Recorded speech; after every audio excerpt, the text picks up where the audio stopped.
Hey, Ben, Hey. imagine this. Imagine a neighbor of yours you're trying to help that's involved in a domestic violence situation, Mhm. and you're trying to help her out. You notice bruises and things like that on her body, but she ends up telling you that her boyfriend and her have a dead body in their freezer. Do what? That's what we're going to talk about today, Oh my God. Okay.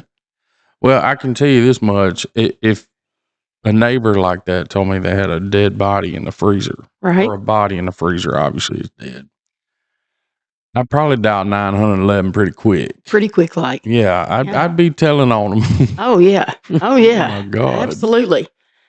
I would But too. a dead body in the freezer. A dead And body then in the you're going freezer. to talk about it like, what? Well, I Yeah. guess we'll hear what made her talk about it, huh? Yeah, we will. Okay. Let's talk about it. All right. First off, where did this happen? This happened in Oak Ridge, Tennessee. All right. You've been When to did Oak it Ridge. happen? This happened in, 2019, 2020. Okay. So this is a period of time during COVID. Yeah. I never heard anything about this until the other day. Yeah. And I'm scrolling down through, the news and stuff like that. And I saw this and I was like, holy shit, we're going to do it. It's Mm, graphic. It's mm, very graphic. And everything we're about to tell you is all for educational purposes only. mm-hmm. So you can do your own research on this. Everything's out there. And just do that for yourself. Yeah. And good luck. And good luck because it's very gruesome. And there's things that I'm not going to be able to say through this. Mm-hmm. So I want to get started on it. All right. Let's go. Let's get into the meat of it. All right. Let's go. So on August the 5th of 2020, police get this tip that from a neighbor in an apartment building that there was a body in her neighbor's freezer. Yeah. So they show up to this apartment and they find the body of a 36-year-old woman, Jennifer Paxton. Mm-hmm. She was a homeless woman, and she's under the bed, thawing and dismembered. Oh, shit. Yes. So, I mean, she was homeless, Yeah. but she was from this area. She was from the area of Oak Ridge, Tennessee. Yes. Yeah. So she had friends and family. She had in the family. She area. had some family. Okay. Now, she lived a pretty rough life. She Mhm. was the mother of 7 kids, and all 7 were taken from her by the state. Okay. So she had a rough life, and it got even worse after she lost her kids. Watching this trial, I watched some of her family members come forth and say, she was also an addict, had a rough time, Yeah. especially after she lost her kids. Yeah.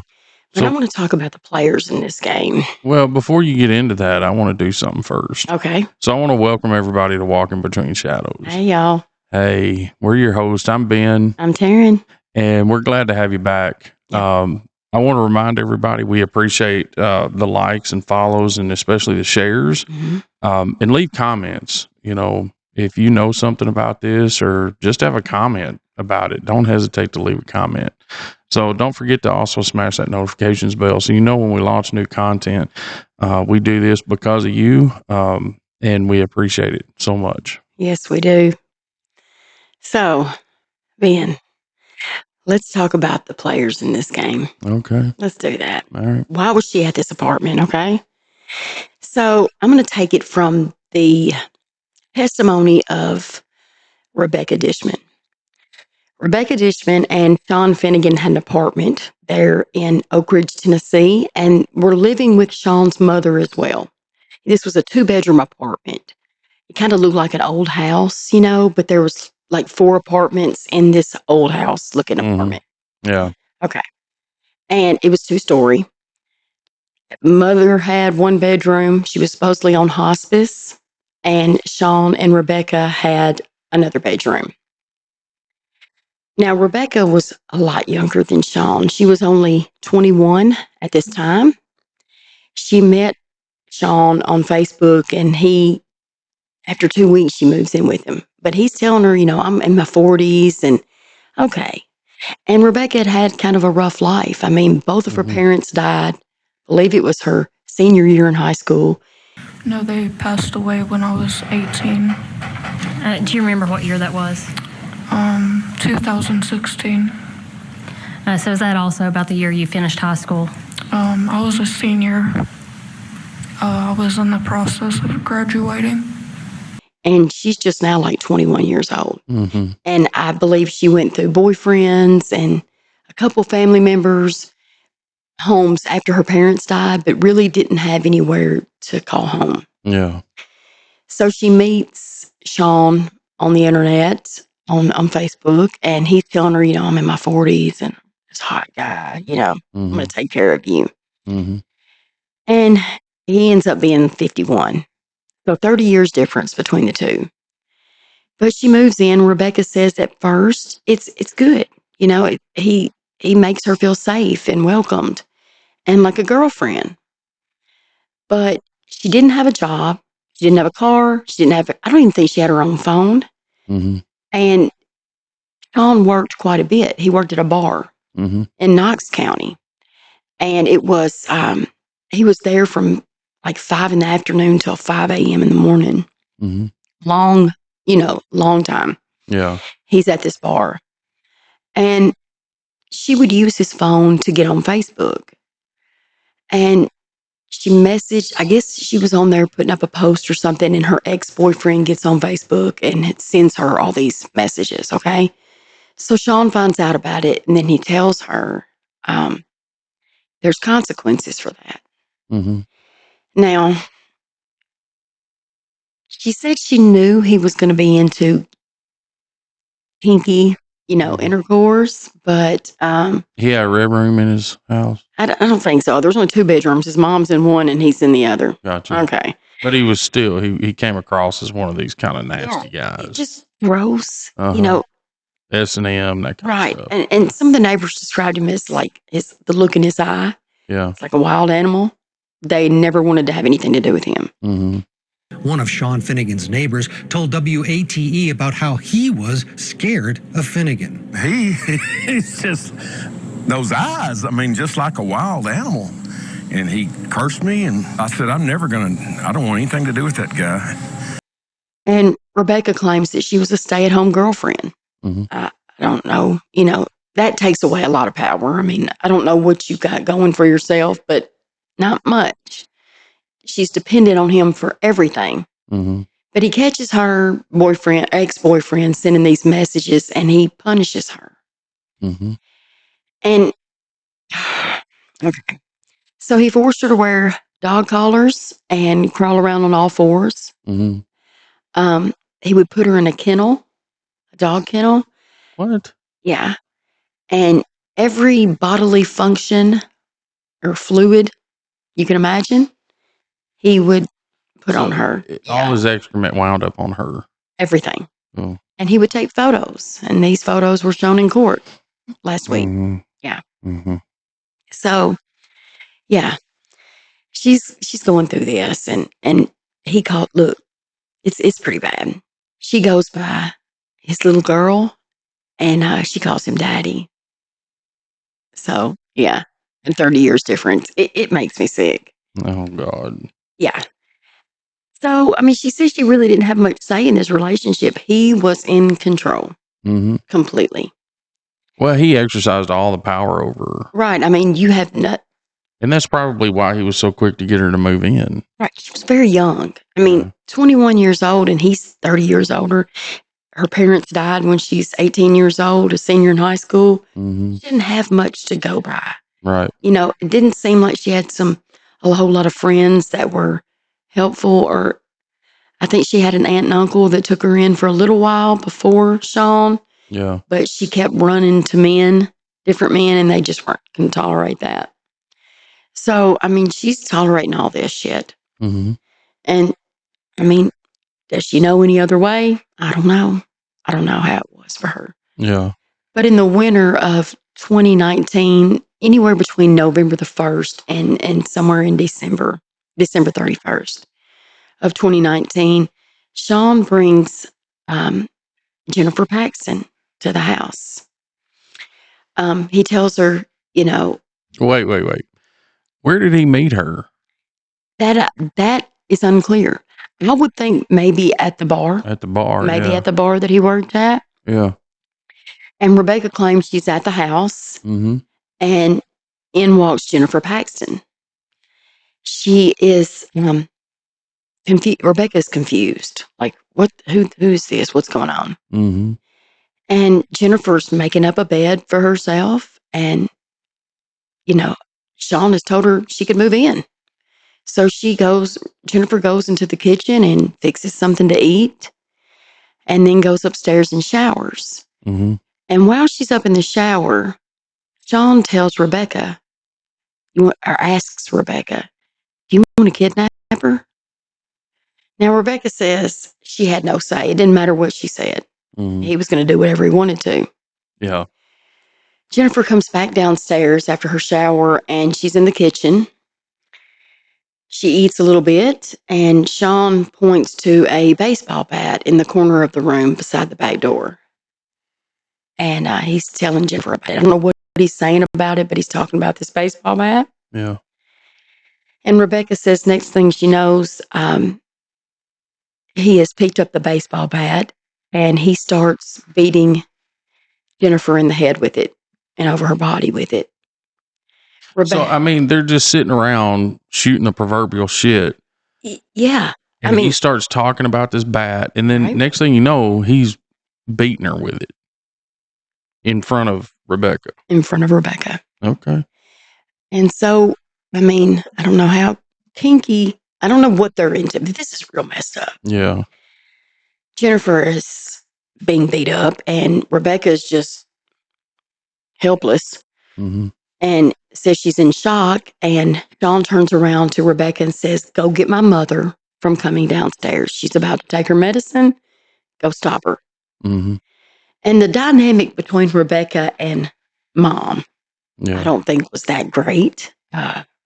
Rebecca said they didn't really, I mean, it was okay. They had their days. Yeah.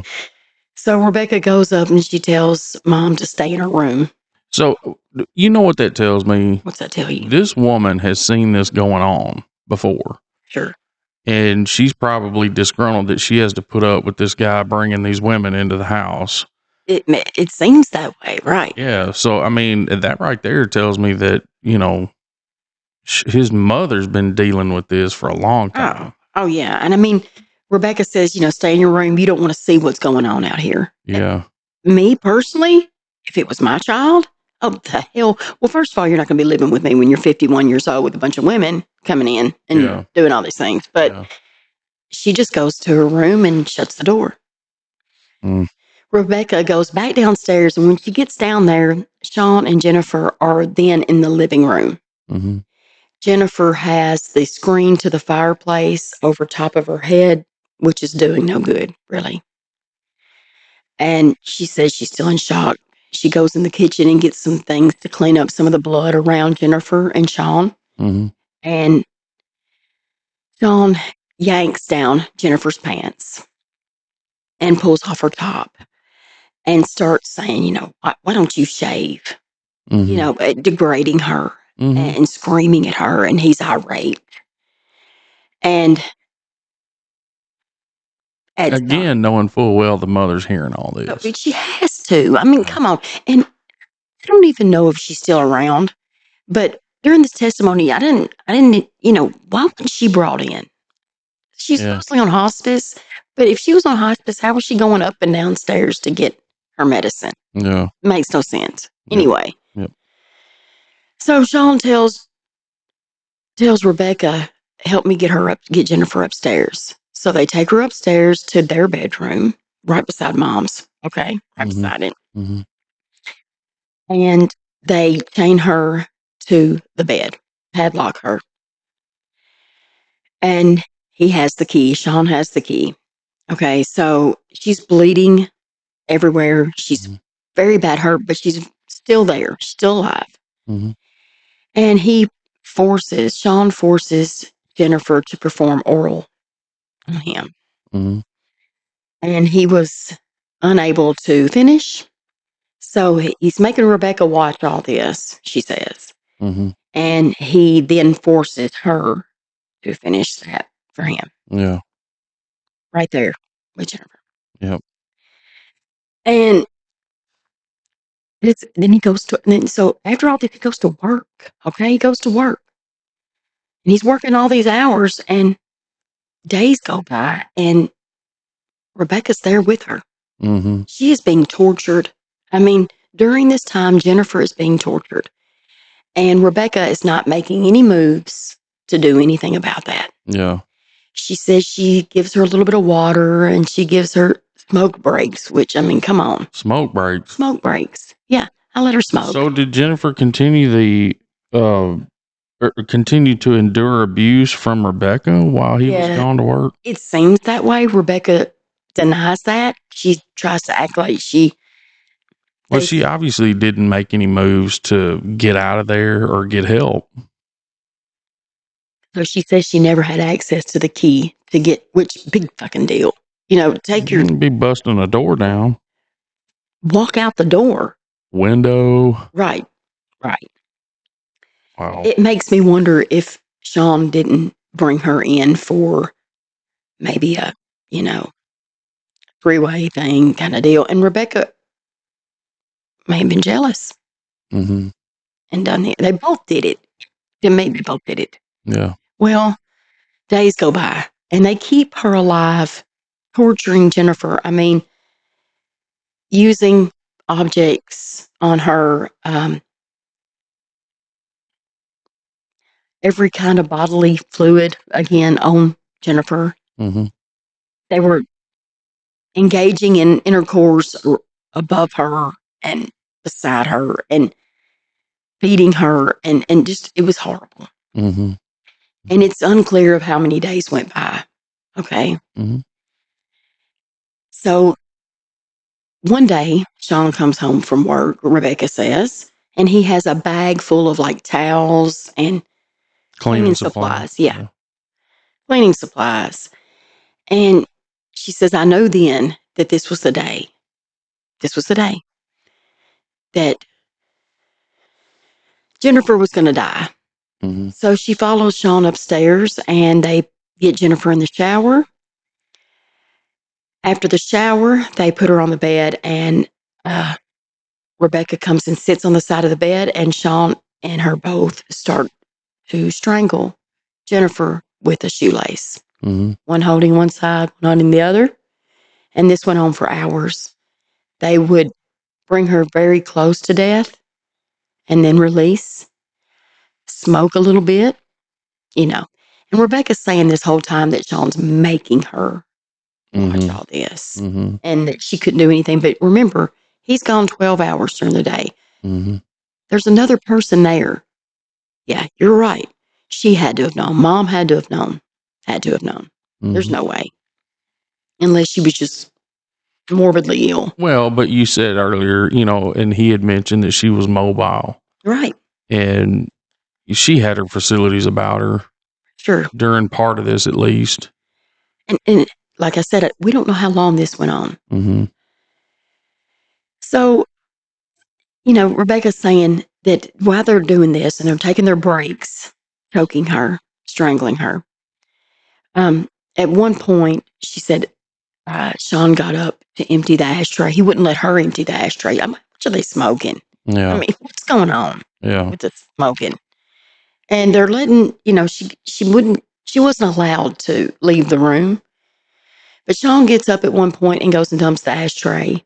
And she realizes that that's it for Jennifer. Mm-hmm. Jennifer's taking her last breaths. So Rebecca gets down on her knees and whispers to her, goodbye, Jennifer. Good Lord. Right. Like it's a friend and she's angel of death or something. I mean, come on. That's just her sadistic ways, probably. Right. Anyway, so Sean leaves for work, comes back the next day, and they end up taking Rebecca downstairs. So they had taken a big bag and putting Jennifer in this freezer downstairs. And it wasn't in the kitchen. I guess it was in the living room or the front way. Mm-hmm. But they had taken the refrigerator and turned the door to face the wall. Mm-hmm. So nobody would get in it. Yeah. Time goes by and he's Sean is getting very paranoid, according to Rebecca. So they take Jennifer out of the freezer and they move the freezer upstairs to their bedroom. And they put the freezer in the closet, run an extension cord, put the freezer in the closet, and bring Jennifer up and put her back in the freezer. One day, Rebecca was taking a shower. She gets out of the shower and goes into the bedroom, and Sean's in there with the freezer door open. And it was a stand up freezer. Mm-hmm. So she could see that he had the freezer door open and the bag was open. She could see Jennifer. She said he had cut off her nose and her intimate parts, Mm-hmm. and that aroused him. And that made him force Rebecca to perform on him. So sick as you can imagine. Okay. Yeah. And during this time, Rebecca claims that Sean is just he's paranoid and he's getting more violent. Mm-hmm. And she's starting to tell her family or asking for help, asking friends, telling neighbors, and finally gets to one of the neighbors. This neighbor's noticing bruises and, her demeanor, Rebecca's demeanor. Yeah. And she asked Rebecca, will you let me help you get into a shelter? Rebecca says yes. She's ready to go. So they set up a meeting outside of town to meet with somebody to get her to Rebecca to a shelter. Mm-hmm. And when the neighbor and Rebecca arrived to this meeting spot, the lady from the shelter did not show up. Oh, Lord. And Rebecca breaks down. And this is when she tells her neighbor that there's a body in her freezer and starts telling her everything. Well, the neighbor's like, well, you're not going to a shelter. Yeah. You're going to jail. We're going to go talk to the police. Yeah. And that's what led them to August 5th of 2020 when the police go into this apartment. Mm-hmm. And they find Jennifer Paxton Mm-hmm. following and dismembered and under the bed of Sean and Rebecca Dishman. Mm-hmm. So, So what happened with Rebecca? I mean, did she get charged with anything? oh yeah. So Rebecca turned state on this, and to get out of the death penalty, Yeah. she had to become the witness. Yeah. And they offered her life plus 50 years. The 50 years is for essaying a minor child. I don't know the backstory behind that. I just know they pinned that onto this charge. Mm-hmm. So she's got life plus 50 years for testifying. Sean Finnegan, he was sentenced to death last week. Well, Yes. how old was Jennifer? How old was the victim? 36 years old. Okay. Yeah. Yeah, that's strange that there's probably another facet to Rebecca's story, and she got life plus 50 years. So they knew she wasn't that innocent. Right. And it goes to show that just because you're a witness in something, you don't have to take everything off the table. I mean, you're getting life. Yeah. What you did is Yeah. is beyond comprehensible even. Yeah. Like how do you become that much of a victim of someone? Yeah. Well, and it just that those trials went really fast. I mean, there wasn't any dispute Absolutely in not. either hers or John's trial. And I think that's a pretty good standard in Tennessee. I mean, Jennifer Paxton did not have a very good life. Mm-hmm. She didn't. Mm-hmm. Everything was taken away from her, her dignity, everything. Mm-hmm. And at least in her death, she was absolutely given justice. I mean, Sean Finnegan, he's getting the death penalty. Yeah. And sidekick Rebecca Dishman is getting life. Well, Plus what I think about is Jennifer traded a night of probably going out and having fun, drinking a little bit, or, just getting out and going into this bar. I don't think she walked in this bar out of desperation. Well, no, and If that's the case. if she was even in that bar, he could have been driving home and just lured her in. Yeah. the things she did for money, were not always probably the best things or the best choices. Mm-hmm. It was winter. We're looking at cold Yeah. during COVID. She was homeless and they offered her a place to live. Yeah. And so this was in the area of Oak Ridge and Knoxville, Tennessee. Right. And what I'll say about that area, Oak Ridge has one of the highest populations of the most educated people in the United States. I Wow. mean, the count of engineers there is just unbelievable. But not just that, physicists. I mean, we're talking about some highly educated people that live in and operate around Oak Ridge. And it's a beautiful part of Tennessee too, Sure. So this is a very storied and historic community in Tennessee, just about 20 minutes from Knoxville. Buried in the hills up there. That's why it was what it was. It was the home of the R&D for the Manhattan Project. And so the atomic bombs that effectively ended World War II were more or less conceptualized there and in New Mexico, but Oak Ridge's role in it was to refine uranium and plutonium for the weapons themselves. Yeah.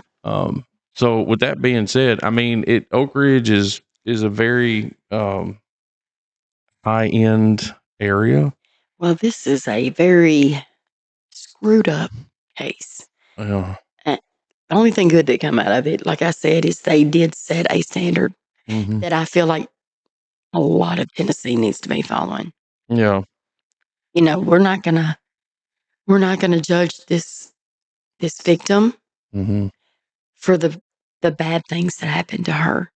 Mm-hmm. But look, when it comes to Rebecca Dishman and Sean Finnegan, and I'm sorry, Mom, come on, that lived in this 2-bedroom apartment, bedroom right beside each other. Yeah. I mean, it could have been a week. See, Rebecca Dishman did say, this went on for about a week. But then there was a time when she said this went on for months. Were they keeping Jennifer alive just to torture her and do these? Well, I mean, that's what it sounds like. It sounds like when he was there, the damage was being done, and then she would nurse her through it during the day, and he would come back and here we go again. Ugh, And again, if his mother was able to get up and down and take her meds and stuff, right. during, even if it was just a week. Couldn't have been on hospice either because wouldn't there be nurses there? Not necessarily. I mean, Really? yeah. I mean, it may have just been that she had a terminal illness and was taking drugs to, get through whatever her problem was. And see, Sean Finnegan, his only defense was to say, "Look, I'm scared of Rebecca Dishman. I'm scared of her. She's crazy. She stabbed me one time." Mm-hmm. And that's about it. I mean, what else can you go with? Yeah. I mean, Mom did it. I mean, No. well, I don't know. He could have. Yeah. But But put yourself in the neighbor's shoes for a minute. I mean, what does your gut and heart do when somebody says something like that and it's just you and them? I would have been terrified. No wonder. And I think the neighbor took Rebecca straight to the police. I mean, like, you're going now. Yeah. You're going to tell me what happened on the way? I mean, Yeah. but yeah. And Rebecca Dishman was very soft spoken on the stand. Played a very good role of being a victim, very vulnerable, like, it just, yeah, it was very, I don't know. And I'm not buying it because It sounds like she had multiple personalities. you could have walked out that door, right? You could have walked out that door and uh, told a neighbor, call 911. I mean, anything. Yeah. She had free reign. I mean, even when she was being abused, she would go do laundry at this neighbor's house. Mm-hmm. And she was able to go over there and use the phone, use this neighbor's, phone to get on Facebook and to message family for help, and nobody wanted to help her. And that's sad that, there are people that can't get any help. Yeah. But now I know Jennifer's family did testify, and it's that they're very happy about the outcome of this. I mean, Mm-hmm. there was justice for them, for Jennifer and for them, Mm-hmm. unlike in many places in Tennessee that Yeah. we've covered. So, but it's still, it's God, it's horrifying. Yeah. I didn't even know how I was going to cover this, today. I didn't know how I was going to talk about this because it's so Sickening. right. And I mean, you can even go back. Y'all can even go back and watch some of the testimony. Yeah. And you'll see, what I mean when I say that Rebecca Dishman was very soft spoken and played that part very well. But it seems to me like you had hours and days that went by that you could have done something for Jennifer and you chose not to. So, Well, at least we see an example out of Tennessee where justice is done, and we definitely appreciate law enforcement for getting there and doing that. Unfortunately, Jennifer found herself in circumstances where nobody was able to or willing to help. So, again, that brings me to I want to say to people, if you see something, say something, yeah. even if it's sending us an email or leaving a comment under one of our episodes.